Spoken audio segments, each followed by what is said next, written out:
ஆனால் நம்மளோட இடம் கிளியராக இருக்கணும் அப்படின்னா இந்த பையனையும் இல்லாமல் அழிக்கணும் அப்படிங்கிறதா தேயானோட மைண்டு. அதனால தான் தன் கூட வச்சுக்க பார்த்துக்க. அது ஹீராக்கு புரிஞ்சதுனால ஹீரா கொடுக்க மறுத்துடுறா. அது மட்டும் இல்லாமல் இங்கே போர்ட் ஆஃப் மெம்பர்ஸ் இன்னும் நிறைய பேர் வந்துருவாங்க.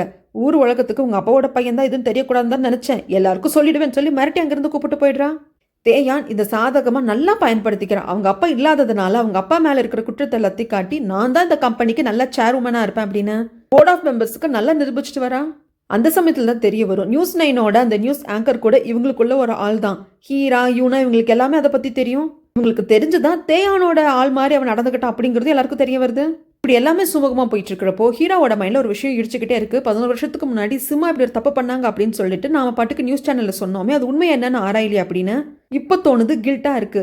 ஏன்னா நாம வளர்க்குற பையனோட பெத்த அம்மா சீமா தான். அதனால அது என்ன ஏதுன்னு கண்டுபிடிக்கணும் அப்படின்னு சொல்லிட்டு அப்போ எடிட்டரா இப்போ சிஓவா இருக்கிறவங்களை வந்து பார்த்து பேசுறப்ப தான் தெரிய வருது சிம்மா அப்படிங்கிறவங்க எந்த ஒரு தப்பும் பண்ணல. இந்த சேர்மேன் தவறான முறையில் சீமாவை அடைஞ்சிட்டான். இது தேயானுக்கு தெரிய வந்ததும் நம்ம இடத்துக்கு எந்த ஒரு ஆளும் வந்துடக்கூடாது, இந்த சிம்மா ஒழிச்சு கட்டணும் அப்படிங்கிறதுக்காக சிம்மா தப்பான பொம்பளை அப்படின்னு சொல்லிட்டு ஒரு ரிப்போர்ட்டை ரெடி பண்ணி அதை நியூஸ்ல வாசிக்க சொல்லியிருப்பான். பட் இது யார்கிட்ட சொல்லி கொடுக்கறதுன்னு தெரியாம இருக்கிறப்போ ஹீரா கிட்ட இந்த சீமாவோட காலேஜ் சீனியர் அப்படிங்கிற இந்த வேலையை வாங்கி கொடுத்துருக்கா. அவனுக்கு மிகப்பெரிய துரோகம் பண்ணிட்டா அப்படின்னு சொல்லிட்டு ஹீராவோட பிரெயினை வாஷ் பண்ணி சிம்மாவோட நியூஸை கொடுக்குறப்போ இந்த சிம்மா நம்மளுக்கு வேணும் இந்த வேலையை வாங்கி கொடுத்துருக்கா, நம்மளோட வாழ்க்கையை அழிச்சிட்டா அப்படிங்கிற கோபத்தில் பேக்ரவுண்ட் செக் பண்ணாம அந்த ஹீராவும் நியூஸ்ல வாசிச்சிருப்பாங்க. இதெல்லாம் இப்போ தெரிய வந்ததும் ஹீராக்கு மனசு கிடந்து அடிச்சுக்குது. ஏன்னா அவங்க கடைசி வரைக்கும் சிம்மா ஹெல்ப் பண்ணியிருப்பாங்க. ஹீராவோட அம்மா உடம்பு சரியில்லாம ஹாஸ்பிட்டல் இருந்தப்போ கூட பில் கட்டுறதுக்குலாம் பணம் கொடுத்துருப்பாங்க. இப்படி பண்ணிட்டோமே அப்படின்னு ரொம்ப கில்ட்டா இருக்கு. தேயான் தான் அப்பாவை பார்க்கறதுக்காக ப்ராசிக்யூட்டர் ஆஃபீஸ்க்கு வரா. அவங்க அப்பா கண்டிப்பாக நான் வெளியே வந்துடுவேன், வெளியே வந்ததுக்கு அப்புறமாக சிம்மாவையும் என் பையனையும் என் முதுகுக்கு பின்னாடி மர்டர் பண்ண பார்த்தவ நீ தான். அது எனக்கு இப்போ கொஞ்சம் கொஞ்சம் புரிஞ்சிருச்சு. ஆதாரத்தோட கிடைக்கட்டும், நீ என் பொண்ணாவே இருந்தாலும் சும்மா விட மாட்டேன் அப்படிங்கிறப்போ தேயானுக்கு லைட்டாக பயம் வருது.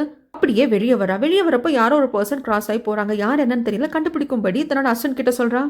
அதன் வகையில ப்ராசிக்யூட்டர் ஆஃபீஸ்ல இருக்கக்கூடிய அந்த சேர்மனை பார்க்கறதுக்காக வந்தது வேற யாருமே இல்லை, ஆளும் கட்சியோட எம்பி.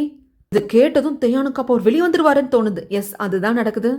இந்த பக்கம் டேட்டுக்கு சுயநினைவு வந்துருச்சு அப்படிங்கிற நியூஸ் வந்துட்டு நம்மளோட லாயருக்கு கிடைக்குது. உடனே அவனை போய் பார்த்து பேசணும் அப்படின்ட்டு வந்தா ஒரு நர்ஸ் வந்து ட்ரிப்ஸ்ல இன்ஜெக்ஷன் போடுறான். அதுக்கப்புறமாக டேட்டுக்கு ரொம்ப சீரியஸ் ஆயிடுது. லாயர் வந்துட்டு சொல்லு, என்ன உண்மை சொல்லு, என் அக்காக்கு என்ன ஆச்சு சொல்லு அப்படிங்கிறப்போ பேடை கண்டுபிடி அப்படிங்கறது மட்டும் சொல்றாங்க. அந்த சமயத்துல போலீஸ் ஸ்டேஷன்ல இருந்துட்டு லாயருக்கு கால் வருது. இந்த மாதிரி உங்க அக்கா தானே சீமா, அவங்களோட திங்ஸ் எல்லாம் எங்களுக்கு கடற்கரை ஓரத்துல இருந்து கிடைச்சிருக்கு அப்படின்னு வந்து கலெக்ட் பண்ணிக்க சொல்றாங்க. அதுக்காக ஒரு போலீஸ் ஸ்டேஷன் போயிடுறாங்க. கூடவே வந்துட்டு ஹீராவும் போயிருப்பாங்க. குழந்தைய யூனா கிட்டையும் கிம் கிட்டி பாத்துக்க சொல்லியிருப்பாங்க. ப்ராசிக்யூட்டர் ஆஃபீஸ்ல இருந்து வந்ததுமே நேரா இங்க வந்து தன் பையனை தங்கூடவே ஒரு கூப்பிட்டு போயிடுறாரு. அப்படி சேர்மேன் பையன் கார்ல வந்துட்டு இருக்கிறப்போ கார் பிரேக் பிடிக்காம பயங்கரமான ஆக்சிடென்ட் ஆகுது. ஃபுல் அண்ட் டீடைல் ஸ்டோரி நீங்க பார்க்கணும் கேட்கணும் அப்படின்னா voice of Vinod channel visit பண்ணுங்க.